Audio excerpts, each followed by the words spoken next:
Toni Braxton. You recently separated from your husband, Kerry Lewis. Yes. Did that influence any of the songs on the record, such as Yesterday, perhaps? My separation from my husband definitely influenced me a lot on the album. Not necessarily with the song Yesterday. Mm-hmm. Not necessarily that one, but songs like Wardrobe, because I remember I was in a mood that day. Mm-hmm. And the song Woman, I remember not wanting to record it that day because I didn't feel like being emotional. I didn't feel like living my life. So I asked them, could I record it tomorrow? And definitely the song Why Won't You Love Me? Okay. Yeah. So it's a therapeutic album. It's probably my most personal album yet. Okay. Speaking of your marriage, it's spawned two very handsome young men, Denim and Diesel. Yes, I know. How do you juggle being Toni Braxton, the artist, and being Toni Braxton, the mother? It's sometimes very challenging trying to juggle it. Some days I do a great job and other days not so good a job. I was very disappointed Sunday recently, Mother's Day. I was not with my kids and I was sad because they were sad more than anything, and my kid says to me, Mom, I made you a macaroni necklace and I can't give it to you. And all the other kids are going to give their moms their macaroni necklace and they're going to talk about it at school tomorrow and I can't. So I was really disappointed. Kind of got me right there a bit. It made me sad because Mother's Day is a great day for me, but it's more so for the kids because they enjoy making the little things at school, and I get the little fruit necklaces and the macaroni necklaces. And so when I get back, I told Mom I'm going to make it up to him, and he said, but it's too late. Mother's Day will already pass. So he got me again, dagger right there. I'm recuperating from it now. So some days I do a great job and others not so good, and it's challenging being a working mom. Okay. One of your children has been diagnosed with autism. Yeah. And I know it's a cause you campaigned quite diligently for, to raise awareness for. Tell us a little bit about your experience dealing with your son's condition. My youngest son Diesel, who's 7 now, was diagnosed with autism when he was 3.5 years old. But as his mother, I knew something was different because I had an older son, and we shouldn't compare kids, we know that. But he wasn't developing like his older brother. And I went to various doctors, and they thought it was his hearing. They thought he was hearing impaired. And it was inconclusive for a long time because he wouldn't throw the ball. Because he was 2 years old. He couldn't really pass the test, so I didn't understand it. And finally he passed the test. It was not his hearing. Then they thought he'd be delayed. And as a parent, sometimes you doubt yourself because you know there's something that's not right, and the doctors tell you, oh, he's fine. And finally, when I got to Las Vegas and I put him in school, and they called me and said he shouldn't be in mainstream school. He should not be here. He needs to be in special school. And I was devastated. And I had him tested, and they said he's autistic, and I completely blamed myself forever. But a lot of people came to my ally, to my aid, and for me being an advocate for Autism Speaks is because of my story, and I figured if people know that I go through this, I could be a pioneer and help them, and they can see my story and all the pain and the agony they feel. They won't blame themselves and just know this is what life gave you. But with early diagnosis, you can help your kids. So I'm saying that to say that Diesel's doing much better.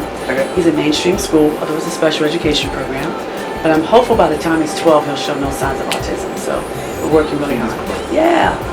Amazing stuff. In 2008, you were diagnosed with a serious heart condition. Yes. In being not just a singer, but also a performer, Yeah. how do you feel this may have impacted your craft? When I was diagnosed with heart disease in 2008, it definitely changed me. I remember when they came and told me they didn't know what was going on. They did all these tests, and it was much more serious than people. Than I make it. I make it lightly when I speak about it. I remember they said I needed a heart transplant, and they didn't know what to do, and it was just a mess. A lot of different testing, and when it was all said and done, said, okay, you've been diagnosed with microvascular angina, which they're finding a lot of women after childbearing. After they had like 2 or 3 kids, they develop this. It's something that affects the micro arteries of your heart, not the big arteries, the micro arteries. So 23% of our heart just wasn't working. Just said, we're not going to work, it's not going to work, and there was no reason why. So it was very hard for them to diagnose it. It was the darkest point in my life because I remember not being able to walk from my bed to the bathroom, my bed to the door, nothing. I couldn't do anything, and it took a long time for me to gain my strength. I had to go through cardiac rehab, and a dark moment, very depressing moment. I'm a PK, preacher's kid. I lost complete faith in religion, and it took a lot of family to help me find myself again. Actually, it was this lady in cardiac rehab who helped me. Older lady, she said she was 50. Clearly she was lying. Clearly! She's about 80, she has a cupcake bruise, looked like she put it on like this, looked like she had a cigarette out the smoke. She had high heel shoes on the treadmill.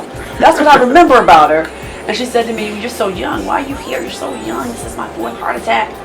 I just got back from Cabo with my 40-year-old boyfriend. You can't be afraid. You gotta live life because you had a heart attack. You had something with your heart, and it can stop you from living. And that one little, it was like a heartbeat to me. That one little pulse, and that's why I called the album that. because she helped me. And so here I am today. After everyone said I wouldn't be able to do it, here I am. So it's a great, great testimony for me. Okay, you made no secret about filing for bankruptcy at the height of your career. What advice would you give to some of today's top artists when it comes to the financial aspects of the industry?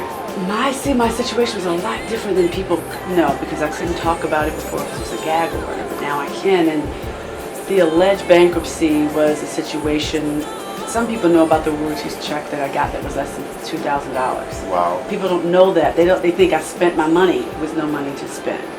And it happened to me. It happened to my label mate, TLC. And no one gathered that, oh, they're both label mates, and it both happened to them. And it was rumored that it was going on with Usher. So it was just a situation that the money was cut up a lot. So it wasn't necessarily about artists spending their money. It was about an artist only getting, TLC got 28 cents, I got 31 cents a record. So if it cost a record company $10 million to finance this artist, I don't get my money until they get their money, and I get what's left over.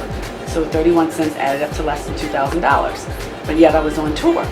She's on tour at the height of her career, but the tour costs millions to fund. So when the time came to pay the people for funding the tour, I couldn't pay them because I only had $2,000. Everyone thought it was going to be this big payday, and it wasn't. But my situation helped a lot of other artists because my case went all the way to Congress. Okay. And it was a big deal, and it helped others. So now other artists in the same situation, their situation won't be like mine. So a misfortune, but one of those things. But it follows me everywhere. So people always think I have financial problems or money problems. It doesn't matter. And Prince told me, he's like my big brother in the business. He told me, this is going to always follow you. Accept it. It doesn't matter. There's nothing you can do about it. Okay. You had a bit of a messy departure from Blackground in 2005 or 6, I think. Yeah. Following the release of Libra, which is my favourite Toni Braxton album. Really? Love it. Oh, wow. You're now with Atlantic. How are you enjoying your new label home? Love my new label. Love it, love it, love it. I mean, they had Aretha Franklin, who was my favorite of all. I can't say she's my favorite, but she really is. Okay. She's a PK like me, a preacher's kid, and she played in her dad's church just like me, and sung in the choir and the whole thingy. I felt great being a part of the family. Ray Charles was there. It feels great. My record label got me from the beginning. Okay. I mean, I'm not saying there wasn't battles. It's creative battles, no matter who you're with, but they got me from the beginning, so I'm excited. Okay. How do you maintain your youthful and glowing look? You always compliment on how youthful you look. Everybody asks me that. You know what? I do use this new machine that I got in February. It's a galvanic or something, and it's like this massaging thing, and I've been using it since February, so that's been helping. I can't even pronounce it right. It's like public school, sorry. I can't remember it. Galvanic? I'll tell you. And that's been helping with the texture of my skin, but I'm just very fortunate, and I think short people look a lot younger. And I'm short. What's today? Tuesday? Monday? Monday. I'm 5'2" on Monday. Yeah, usually I'm 5'1" and 3/4. But yeah, short people kind of, I think it helps with the aging thing a bit. Okay, and the last couple of questions. If you had a chance to duet with either Whitney or Mariah today, who would you pick? I couldn't pick both, huh? I'm greedy. Yeah, you couldn't pick both. That's fine.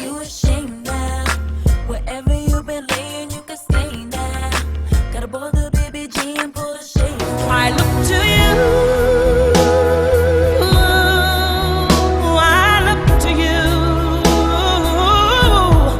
I would probably pick Mariah. Although I might pick Whitney. Okay, Mariah. Alright, rank the following in the order of most talented: Beyonce, Rihanna, and Ciara. Come here, rude boy, boy, can you get it up? Come here, rude boy, boy, is you big enough? Take it, yeah, baby, yeah. I did it so good, they can't wait to try me. Why don't you need me? Tell me, baby, why don't you need me? When I make me so damn easy to need. Who's the most talented? Beyonce. It's not even a question. I'm sorry, girls. I love Beyonce. I love Rihanna, and I love Ciara, but stop. Okay. Beyonce is the most talented. Okay, so let's pulse in 3 words. Pulse in 3 words. Can I say 4 words? 4 words. You're like, no, it's 3 words, Toni. Okay, I'm trying to think 3 words. If I had to say 4 words, it would be a woman who knows. Thank you very much for your time. We really Thank appreciate you, Joe. it. I'm really impressed. Look at you guys' equipment. This rocks. This rocks. It's like your online site? Yeah. Look how young you are. Were you like 12? Put the 2 in the wire in front of you. But it's like, I was very impressive. My God, I'm really impressed. And you guys are so totally professional. You guys little boom, everything.